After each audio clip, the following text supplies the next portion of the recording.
کہانی عقل مند کسان۔ ہم آپ کو ایک کسان کی کہانی سناتے ہیں۔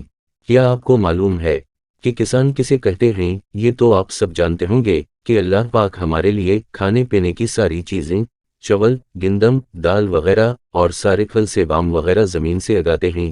زمین کو کھودا جاتا ہے اور اس میں بیج ڈالے جاتے ہیں، پھر اللہ تعالیٰ اس میں سے اناج اور پھل اگاتے ہیں۔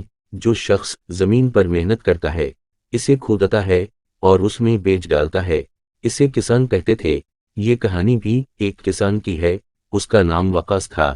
وقاص کے 3 بیٹے تھے، وہ گھر میں بہت خوش تھے، لیکن وقاص ایک بات سے بہت پریشان تھا کہ اس کے بیٹے بہت سست اور کام چور تھے، وہ کام کاج میں بالکل اس کی مدد نہیں کرتے تھے۔ آخر بہت سوچنے کے بعد اس کے ذہن میں ترکیب آئی، اس نے اپنے بیٹوں کو جمع کیا اور ان سے کہا کہ پیارے بیٹو، ہماری زمین کے اندر خزانہ چھپا ہوا ہے اور میں اسے نکالنا چاہتا ہوں، لیکن میں بوڑھا ہو گیا ہوں اور اکیلا یہ کام نہیں کر سکتا، اس لیے اگر تم میرا ساتھ دو تو ہم یہ کام مل کر لیں۔ سارے بیٹے خزانے کی تلاش پر راضی ہو گئے اور انہوں نے زمین کو کھودنا شروع کر دیا، لیکن ان کو خزانہ نہ ملا۔ انہیں یہ دیکھ بہت غصہ آیا کہ ان کے والد نے ان سے جھوٹ کہا۔ انہوں نے اپنے والد سے شکایت کی تو ان کے والد نے کہا کہ میرے پیارے بیٹو، میں جھوٹ کیسے بول سکتا ہوں؟ جھوٹ بولنا تو بہت بڑی بات ہے اور مسلمان تو کبھی جھوٹا نہیں ہوتا۔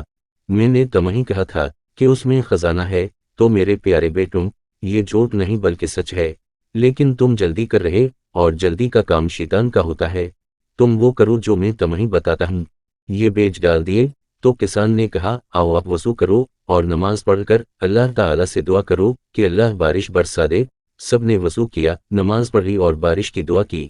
اللہ نے ان کی دعا قبول کی اور خوب بارش ہوئی اور کچھ ہی دنوں میں زمین میں پودے اگنے شروع ہو گئے۔ کسان نے اپنے بیٹوں سے کہا، دیکھو یہ ہے وہ خزانہ جس کا میں نے تم سے کہا تھا کہ جب کوئی شخص محنت کرتا ہے تو اس کا پھل اس کو ضرور ملتا ہے۔